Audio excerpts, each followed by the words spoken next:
So hello guys, ba't ganito to? Bibili ako ng kwan. Meron ba, anong ba meron dito? So yan, ganda yung view dyan. So bibili ako ng pamain dyan sa may gas station. Kasi magpipishing kami doon. Sa bridge. Sobrang narrow yung kalsada dito. Nalampas ako. So dyan kami magpipishing sa may bridge. Yung kasamahan ko andun na. So dadaan muna ako dito bibili ng pang bait.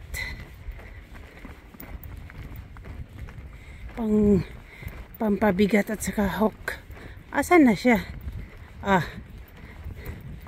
So doon kami. Alam, dahil pato doon eh. Marami kasing pato dyan guys eh.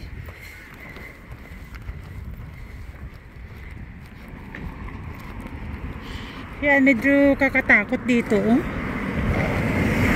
Kakatakot maglakad dito. Kalsada na to eh. So nag-aantay siya doon. So, pupunta ako dito bibili ng paray ko po. Pamain. Ay, police. Saan na kaya siya?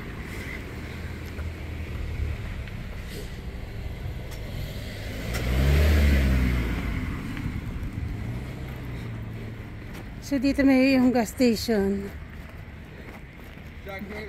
Malapit sa mga nagbo-boat dito lang. Dahil boat. Tapos dyan yung bridge. Saan na si Kwan Imalin? Si Imalin. So dito, puntahan ko nga dito. So dyan kami mag-fishing. Ganda ang bahay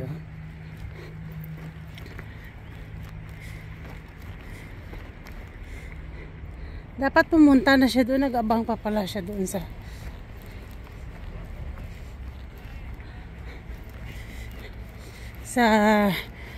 parang babaan ng bus. Lumampas ako.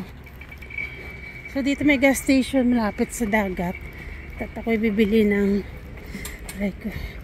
ano na isda.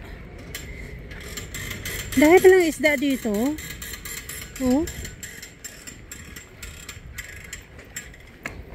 Dahil may mga ducks pa. So yan. Ayan, against the lights eh. So bibili ako dyan ng pampain.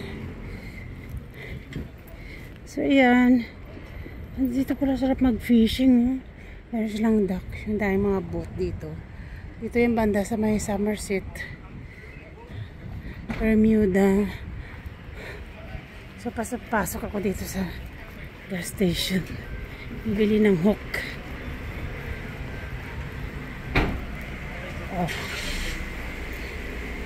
Bili ako ng hook. Sige. Yung mga hook dito.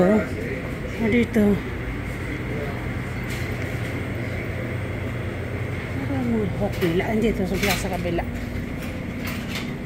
Excuse me, sir. Dito yung mga hook nila.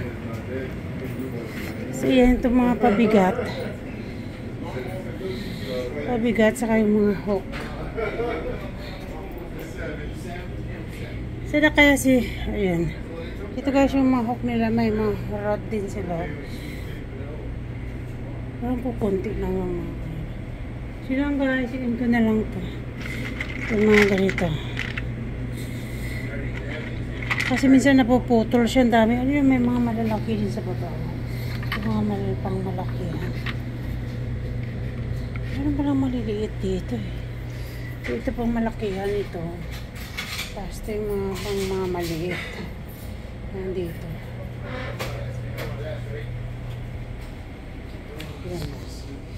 Yun lang guys. Video for today. Mag-fishing kami ngayong hapon. Thank you. Bye bye. Yan. Bili mo na ng drinks dito.